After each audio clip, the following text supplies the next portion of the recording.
What's up, grinders and VegasInsiders.coms? It is Holden Kushner here alongside Dan Bach from RotoGrinders and Kevin Rogers from VegasInsider.com. Looking very handsome today, boys.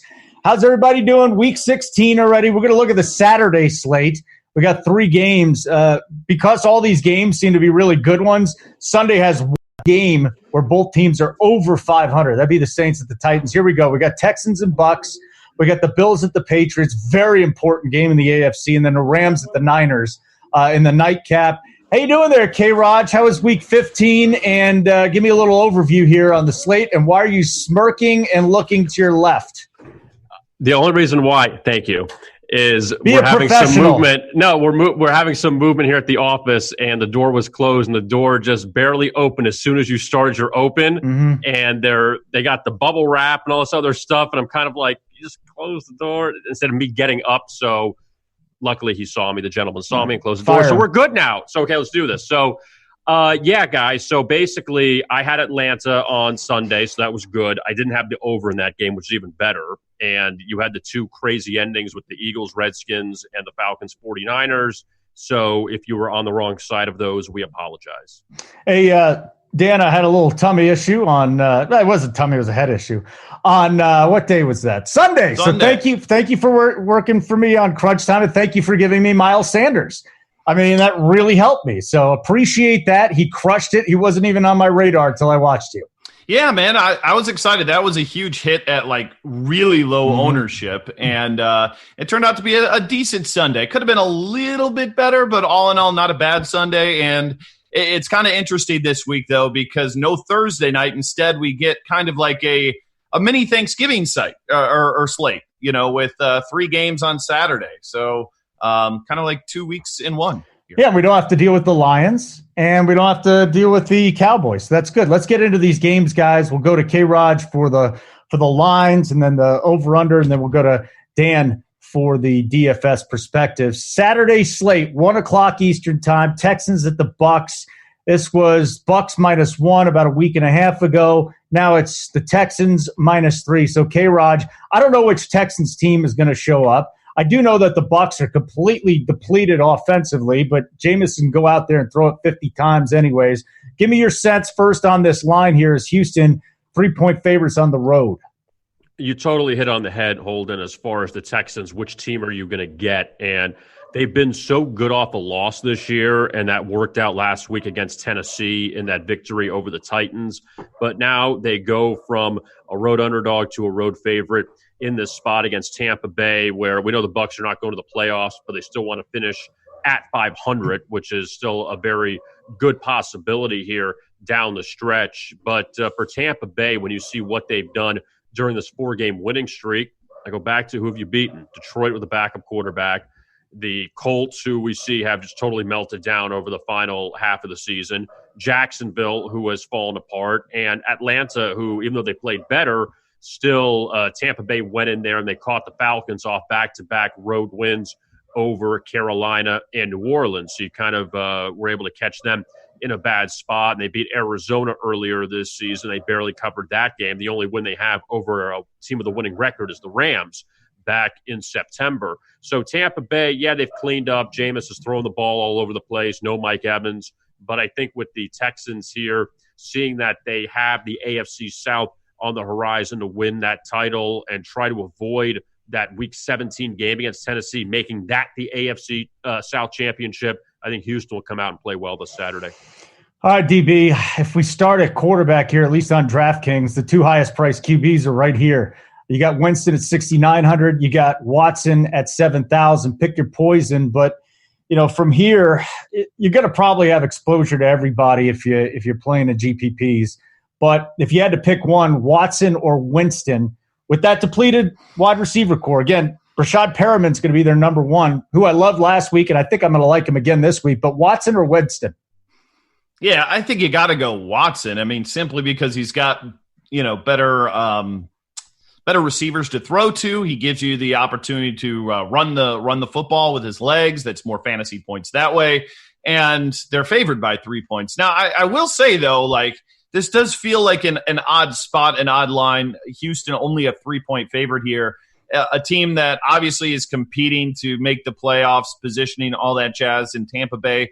Even though their coaching staff's clearly coming back, they want to finish 500, but ultimately not a lot to play for. Their two best offensive weapons, and Godwin and Evans, are out, and they're still only 3-point dogs in this one. I would have thought they would be closer to like 5, maybe even 6 here against Houston, considering the targets that Jameis Winston's going to have to throw to here. I mean, Perriman looked great last week, but if you bracket coverage on him, who's left? You've got the corpse of O.J. Howard. You've got Watson. Scotty Miller. Scotty Miller might not even play. I mean, he left last week with a hamstring himself. I mean, the last guy that we've got even in the player pool on DraftKings is some guy named Ishmael Hyman. I've never even heard of the dude. So that's K. Rogers' cousin. So I don't know. I mean, I saved that one for you, Holden. Yeah. Not in the tribe, boys. Not in the tribe. Go on. So I mean, I think it's just an interesting line to look at. That it's even this competitive of a line of just a field goal here, considering what's at stake and the injuries that exist. Because let's face it, the one position they have that's healthy is the running back spot. But Tampa doesn't want to run the ball. So it's a curious line from me, and it's also making me hesitate a little bit on the DFS side of things. But definitely Watson over Winston. But don't you at least have to consider Howard or Brait, considering that, I mean, Bobo Wilson could be called team preseason. Bobo Wilson might be a part of this team, along with Ishmael Hyman. I mean, there's some names going on here. And to tell you the truth, I think at GPPs, any of these guys are worth a shot. And you talk about bracket coverage. I still love Perriman. I mean, he's just going to get the volume. If Jameis is going to throw it 50 times, this guy's getting at least 10, 12 targets. I'll take that. Yeah. Will he do anything with him, though? I mean, we'll see. I mean, he's a number 3 who's moving into a number 1 spot. That's a huge jump. And yes, he was 6 for 113 last game, had those 3 touchdowns, but half of that game was with Chris Godwin out on the field. I think you nailed it, though. I think it's the tight end spot to look to, a Howard and or a Brait. I mean, Brait's 3,500. I think he's probably going to be overlooked. And at least he's a target that we know Winston has been comfortable with historically. So Howard, had, I think, 7 or 8 targets last week. Had 5 the week before. He's double-digit fantasy points in 2 of the last 3 games. And you kind of nailed it. Like, the ball has to go somewhere. We figure Houston's going to score. So where do we run it back with Tampa? I think a lot of people are going to go to Perriman. I might not do it. I think the tight ends are a much better call here from the Tampa Bay side. All right, so K-Raj, this opened at 53 with the total. Now it's down to 50.5, 51. That's a nice number. The Bucs do put up some points. Does Houston have enough defense to shut that down so we don't get to 50? The problem is the Houston defense has just been so up and down this year, Holden. When you look at a good defensive performance, I mean, I don't even know if it was a good defensive performance. They held the Titans to 21, who were on a 7-0 over streak with Ryan Tannehill. So I guess you can call that a nice victory with 21 points allowed to Tennessee. But Tampa Bay, it's hard to ignore this overrun they've been on, that they've hit the over in 11 of 12 games. And they hit it last week. They had the pick 6 late, and obviously Jameis had a huge game. But at the same time, when you look at these numbers they put up, 38, 38, 35 over this winning streak, even 30 against Arizona, that this is a team that can obviously score. We know Houston has the potential to put up the numbers. And, you get both these teams 26, 27 apiece, it goes over the total. And I just can't think that the Buccaneers are going to stop anybody. And now the Buccaneers actually face a decent quarterback in Deshaun Watson after not facing one the last few weeks. So I would lean over just because of what the Bucs have done in these high-scoring games in Houston. They definitely have the potential to score too. Yep, it's in Tampa Bay. Real quick, Dan, from the Houston side, you talked about the wide receivers. I mean, is Kenny Stills the guy to go to no matter what? I mean, I think we're chasing a little bit from last week, right? I mean, he only had 3 receptions in the game, and 2 of them happened to go for touchdowns. Where if you look at Will Fuller, he played like 98% of the snaps last week. He was up there in air yards. for them. I think he's the guy that I'm looking to. He's had some ceiling games this year, 11 for 140, 16 for 217. So we know like this guy can break a slate. I mean, Stills last week, he was fine, but when you score 2 touchdowns, you kind of hope to get to 20 fantasy points, and he didn't do that. So Hopkins is the obvious name. I think Will Fuller, though, is definitely the guy I'd rather pay. He's $5,900 on DraftKings, and he's a little bit more than Stills, but I'm okay paying it. I think he's just got more upside and is going to see the field more. All right, we got the next game on the Saturday slate, 4:30. It's the least sexy DFS game on this slate, but it is, I mean, to me it is, but it's probably the sexiest matchup from a betting perspective. 6.5 point favorites, New England at home against Buffalo, coming off the Monday night win in Pittsburgh. Total sitting even, it's 38.5. K-Rod, this thing's just sitting. The line has not moved either way. Tell me why that is at this point. They just set it right? I think that, number one, people are finally buying into the Bills and seeing what they've done defensively, what they've done on the road. This is a team that's 6-1 on the road, and their only loss came to Cleveland in a 3-point defeat. But as a road dog, Holden, they've won at Pittsburgh, they've won at Dallas, they've won at Tennessee. So, and I mean, even at the Jets, that was earlier in the season in week 1 where we didn't know what the Jets would be. We didn't know what the Bills would be. So I know it seems now ridiculous that the Bills were an underdog against the Jets.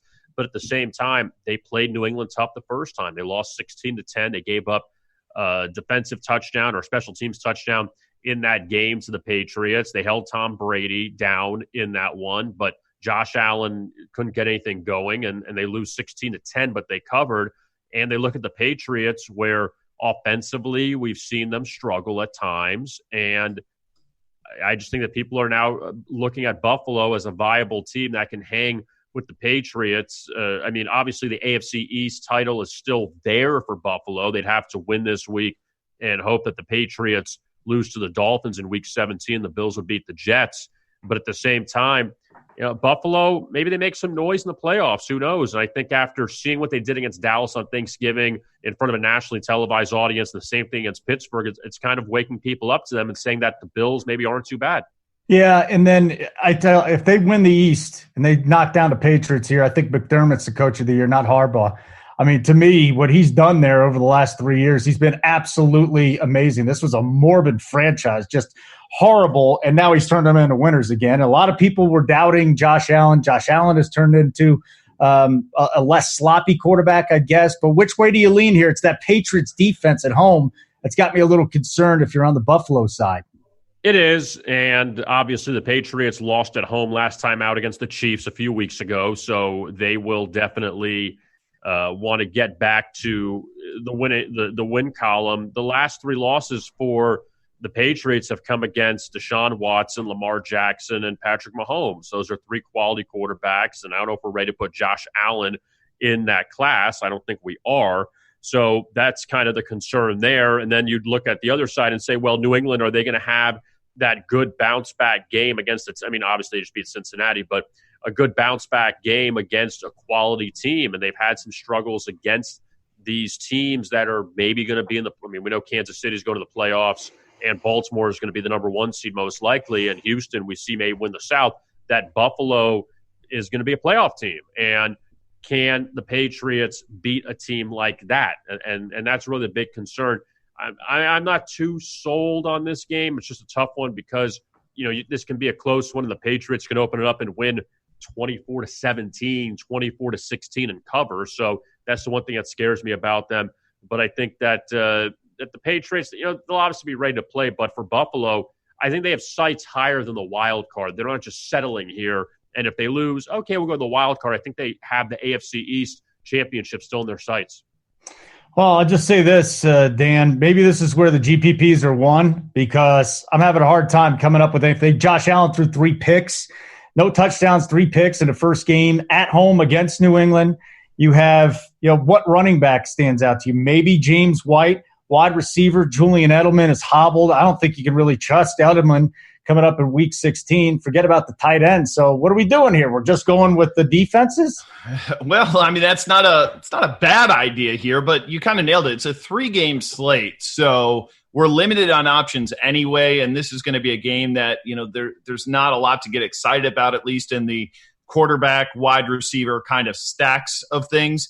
Buffalo, you can run on a little bit. You can run up the gut on these guys a little bit. Sony Michel last week, 4,600 now, his salary. He was 19 for 89, didn't get in the end zone last week, but if he did, you're more than paying off that salary. And then, of course, James White. He's a guy who has really stepped up this season, the second half of the year, getting more involved in the passing game. And they need him to, because you nailed it. Edelman's a guy who's banged up right now. And with Tre'Davious White, one of the top corners out there, is there anywhere else we can potentially look for New England? And call me crazy because he's been a complete and utter waste this year. But this could be a spot at 3,800. I think we can fire up Mohamed Sanu. He had 8 targets last week, only managed 13 yards, but at least is still getting looks. N'Keal Harry scored a touchdown, but still only 4 targets for him, not in nearly at the as the level of Sanu. So at under 4K, I think he's a interesting one-off for us in this game. And you nailed the tight ends. There's really nowhere I want to go. So the Buffalo side, the one name I think we can look at here, it's not going to be John Brown. He's got to be the one that's facing Stephon Gilmore, who, by the way, I don't know if he's getting consideration for Defensive Player of the Year, but that guy has been incredible and should be. So I think it could be a Cole Beasley week. Last time I told you it was Cole Beasley week, we had 6 for 110 and a touchdown on Thanksgiving. This could be a week where he's the one that needs to get those targets, because throwing to Gilmore, it's been a losing proposition this season, and I don't see it working here. I think Gilmore's the best cornerback in the NFL. I'll tell you that right now. He's just shutting everybody down. What he did to Amari Cooper was terrific too. But the other thing, if you go to a showdown slate real quick, I could see using the Patriots defense. If you really want to get, as a captain, if you really want to get crazy, Buffalo. But maybe we got angry Tom Brady now. He has to catch up to Drew Brees in the touchdown. I don't know. I just don't. I don't know if he's got it anymore, but we're about to find out. K-Rod's total is 38.5. Can we get a couple defensive touchdowns? This is a low total. It is. We saw 37 in the Pittsburgh game on Sunday night, and it obviously stayed well under at 17-10. And for Buffalo, they've 11-3 to the under this year on the road. Under at Pittsburgh, under at Dallas, under at Cleveland, under at Tennessee, under at the Jets, all's a road dog. So in that position, they have fared well, and we saw how New England struggled to score against them when they met in Buffalo earlier this season. I usually like to say, and I think I said this last week, about the flip-flopping on the second matchup. It didn't work out for the Bears-Packers last week, even if they almost had that lateral play at the end that almost pushed it over. But it's just hard to think that these two teams will light it up. Even if New England blows them out, I can't see this being a 35-17 game. I just don't think that's the case. New England, if they run away with this, they could win at 23-7 and stay way under the total. I just can't see where Buffalo will match New England point for point in a high-scoring game. I think this stays under. DB, was that you sighing, or was my dog passed out in the corner? That was me. I kind of agree with you. It's just such a bad spot for both these offenses. Because they're not good, and then you're facing defenses that are good. So, how does this game get over? And I think the only way it gets over is if we have defensive scores here, which isn't an impossibility. New England seemingly does it every single week, but it's hard to predict such a thing. So, this is, again, a spot where I think on a 3-game slate for DFS, you can pick and choose a few guys to throw in. But any sort of game stack, I just can't see it working here at all. Yeah, I like the I think the game stack is the two defenses, sure, maybe. But, the other thing is, you mentioned Sony Michel. To me, that's a FanDuel-specific play. James White on DraftKings. I can't trust Sony when he's not getting the work in the passing game. It's tough for me to trust him. And maybe he does fall in the end zone. That's basically what you're hoping for there. Our last game's at 8:15 Eastern time. Rams, the Niners. The Niners 6.5-point favorites. The total sitting at 45.5. K-Raj. These two teams met earlier in the year in Los Angeles. It was a spread where the Niners, I think, were 3-point favorites at the time. And Then the Rams lost 20-7. This was a blowout. I do wonder, even though the Rams look like garbage, this is still a team with some offensive firepower. San Francisco defense is really good. 6.5 points. Can the Rams keep it within 6.5? That's the big question here. I definitely think so. I mean, number one, going back to that game in Los Angeles, that was a game that Jared Goff threw for 78 yards and Todd Gurley didn't play. So we got to keep that into account going into this second matchup. And the Rams are 4-1 straight up and against the spread as a road underdog under Sean McVay. So they've only had one other, let me rephrase that. It's 4-1 against the spread, 3-2 straight up because they lost to Seattle in that Thursday night game when Zerline missed that late field goal as a 1.5-point dog. They lost by 1. So it's only their second opportunity as a road dog, and we all saw how they were embarrassed by Dallas last week as a road favorite. And now you're nearly a touchdown underdog against San Francisco. And everyone would say, well, the Niners have to bounce back after losing to the Falcons.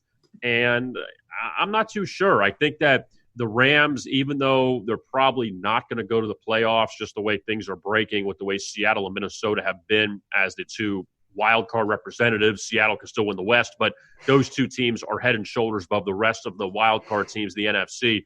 I think that the Rams here, now people are down on them a bit, that you're getting some value with them. And the Rams can still win their final 2 games of the season. They get Arizona next week. I think that the Rams are worth a strong look here, getting a nice amount of points. DB, to me, the most intriguing storyline is running back from this game. Todd Gurley has, he's fallen in the end zone. That's what we need. 18.5 DK points at least over the last 3 weeks. In the last 2 weeks, he's gotten over 20. He's got 21.3 and 20.8. So going up against the stout San Francisco defense, can you trust him? And then on the other side, Breida and Coleman, their workload has just shrunk. Mostert's getting between 12 and 16 touches. He's extraordinarily efficient. So can we trust either one of these running backs? Yeah, it's tough. I mean, Mostert's a guy who I love it when he gets the ball. He always seems to go forward. He's got a burst to him, but they just refuse to make him be the guy. I mean, 16 touches last week is nice, but do I want to play him over Todd Gurley for just 200 more, who last week played just about every snap, got every single running back touch? It's hard to do that. So this is a tough spot. This is a real interesting game because I don't know that I trust Jared Goff at all against the pass rush that he's going to have here. But yet you've got some pretty decent valued receivers. A guy like Brandon Cooks. Yes, he's been totally out of the rotation here lately, but only 4,300, did get some looks last week. Kupp, he's 6,600, and he's got touchdowns in 3 consecutive games. So it's tempting.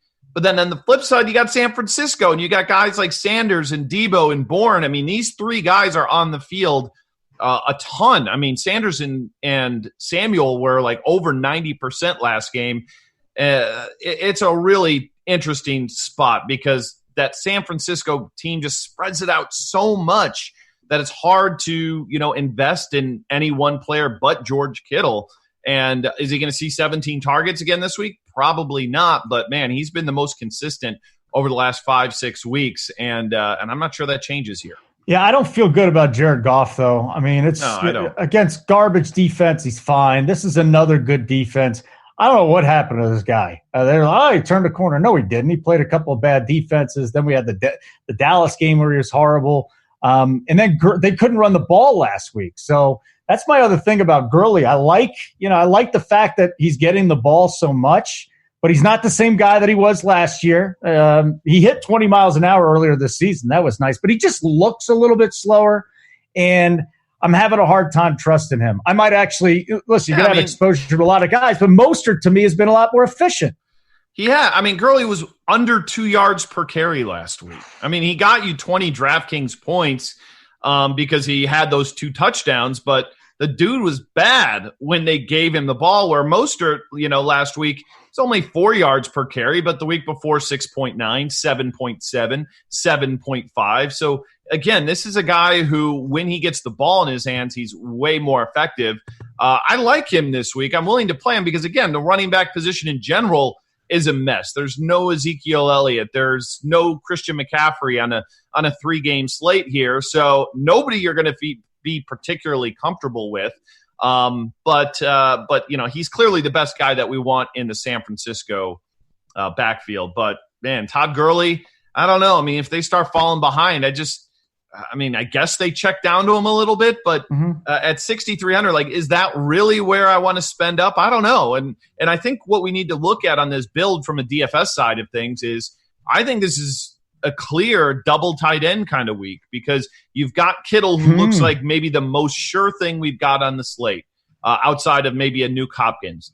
You've got Tyler Higbee, who it's not a fluke anymore, dude. I mean, 20 fantasy points or more in 3 consecutive games, 25 targets the last 2 weeks. Howard, Braid, those guys are going to be top targets there at cheap prices for Winston. So I don't have an issue at all going double tight end, especially on these shorter 3-game slates. Yeah, Higbee's way underpriced on DraftKings, $5K. I mean, he's a legit top 5 tight end right now as we wind down the season. 45.5K, Raj, that's the total. I don't know which way to go. I'm completely fading the total in this game. I think that, and like I mentioned before about Buffalo, New England, the first time around was low scoring, and now the second time probably it stays the same. I think you go opposite this time. It was 20-7 the first time, and you had a 49 total, and now the number has dropped to 45-46. And after that, just terrible performance by the Rams the first time around at home, that maybe you get a little better of a performance here, and the Rams were lit up by the Cowboys last week. And I know the Rams defense has still been fairly good in the last 6 or 7 weeks. I mean, Dallas and Baltimore totally lit them up. But besides that, I know they've been better, but I still think now maybe you take advantage of the drop. And we see that San Francisco, they had some struggles against Atlanta last week on offense after they had the big game against New Orleans. So maybe you get these teams into a 27-24 game, a 27-20 game, and go over. Hey, Dan, go on. I want to throw one thing out because he brought up the Rams defense, and I think they're kind of interesting too, mainly because if you look at their production this year in DFS, they've actually been pretty darn good most of the year. Last week wasn't the case, against Dallas, but they had 14 fantasy points against Seattle, 18 against Arizona, 9 against Chicago, 19 against Pittsburgh, 21 against Atlanta, 9 against Cincinnati. That's the kind of production you like. They've got a great pass rusher there in Aaron Donald. They've got a shutdown corner in Jalen Ramsey. So they actually do bring a lot to the table. I do wonder how San Francisco is going to react after that tough loss last week to Atlanta, which, by the way, I mean, talk about just a total look-ahead spot. I mean, big win against the Saints and then following up with this division game against the Rams. I mean, that looked like, now in retrospect, a very obvious letdown spot, but I'll be curious to see if maybe the Rams pick something up from that game that they can exploit. I think they're an interesting defense as a punt if you're not going to play somebody from Patriots or Bills. Well, Dan, let me interrupt for 1 sec, Holden. That we brought up last week, Dan. You weren't here, but I'm going to take a step further on the Falcons. That with San Francisco, it was Green Bay, Baltimore, New Orleans. You have on the flip side the Rams and Seahawks, and then in the middle Atlanta. So you had 5 huge games, and then Atlanta in the middle, who has been a failure. I know they played better. So that's where it was like, wow, like this was going to be probably a really tough game for the 49ers to get up for, just because of what you dealt with the previous 3 weeks. Well, that's what I was going to ask you, buying the narrative of the look-ahead game. Yeah, I always have a hard time believing that teams do that, but then you look at human nature and it happens. Houston against Buffalo. Yeah. Same thing. Yeah. So the week before they played New England. I mean Denver, believe, Dan. Or Denver. Denver. Yeah. Houston, Denver. They played New England, won that game, then played Denver, got smoked, had a division game, rival coming with Tennessee, and showed up and played well. I think it's a real thing with these guys. Well, maybe the Texans then. Go look back at that. They're coming off a big division game where they might have wrapped things up there. So, real quick, I did want to ask you about the Texans running backs because we didn't get into them. Carlos Hyde coming off a 26-carry game. Duke Johnson. Anything? Duke is interesting just because of the reception floor he has. I mean, last game it really wasn't there against Tennessee, but he had 6 receptions against Denver, 5 against New England. I mean, that's 11 fantasy points before you count anything else. Obviously, he isn't going to get a ton of carries. I'd much prefer to go there than Carlos Hyde, who I called him a slug on numerous occasions. And even though he got there last week against Tennessee, against Tampa Bay, a team that's really good and stopping the run, just feels like a bad spot. All right, guys, that's it. That's the Saturday slate. Had a good time with it. K-Raj, VegasInsider.com. What's going on? Lots going on. We got NFL coming down the stretch. We have the bowl season coming up this week, guys. Bahamas Bowl, Frisco Bowl on Friday, so set your DVRs for that one. And then we have, obviously, NBA continues and college basketball. I know it's a bit of a dead time during finals, but then we have conference play starting up in about 2 weeks for good. So we have all of that. So it's a very busy time. But the bowls, obviously, we're looking ahead to the two big ones with the Fiesta and the Peach with LSU and Oklahoma and Clemson, Ohio State. So we have those, and just looking ahead to a lot here in the holiday season. Can we talk about those next week, maybe? Bowl games? Yeah. I'm great lines with that, and lineups, man. right? It is lines and lineups. Yeah. Well, let's cut down on the NFL. 3 games there, 2 college games. That'll be a lot of fun. I'd enjoy that. I like it. Yeah, plus, you're poo-pooing college hoops. Kansas Villanova this weekend. Come on. That's a huge game in college basketball. Where's that game at? Number 1 team. It's in Philly. It's that December. means Kansas is losing, right? Because every number 1 team loses? Yes. They just break my heart all the time. DB, a lot of NBA stuff. If you're into NBA on DFS, I got to tell you, I rarely watch anything besides for Denver Nuggets games at this point. But I started listening to Crunch Time, and I'm winning. I mean, it really is amazing. Yeah. Like, as far as the data that you guys are given, there's a guy by the name of JSU, who's one of my buddies. He's one of the brightest minds in the game. I mean, check it out. Check out the NBA stuff, even if you don't watch it. I'm successful right now just from listening to advice before the lineups. I would say, if you want to get into it, sub to our premium content for a month. Mess around with Lineup HQ. Watch our Crunch Time show. You can download the Lineup HQ Express app, and you can build build your lineups, on a lineup builder right on your app. It makes it so much easier. Give it a try. You definitely might be surprised how successful you're going to be, even if you're not a huge NBA guy. Also want to pump up college football. Bowl season is here for DFS as well. So $40. It's going to be $40 for the rest of the bowl season. You're going to get all of our content, access to Lineup HQ, and all of our expert picks that we have for DFS, including sports betting, where as a group, I think we finished at upwards of like 59% on our weekly picks. We gave 2 picks each per person, so pretty profitable there. So check that out. Again, that's standalone, separate of our premium product that includes NBA and NFL. But if you want to do college, check that out. And one little preview, if you're on the Sharpside app, don't forget to be making your free little wagers on there and start doing the lock bets, because we've got a promotion centering around those. And the more of those you have when this promotion starts, the better off you're going to be. So you get basically 1 lock pick at a time.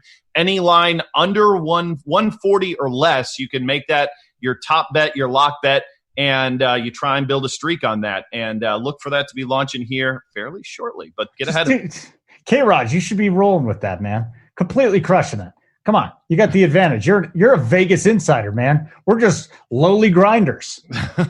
Lowly RotoGrinders. Right, excuse me. That's it. Hey, guys, like I said, it's always one of my favorite shows doing this one with you. For K-Raj, check out VegasInsider.com. For Dan Bach, check out RotoGrinders. I'm Holden Kushner. Devin, great work back in Nashville. When we don't have any problems, that's when you do your best work.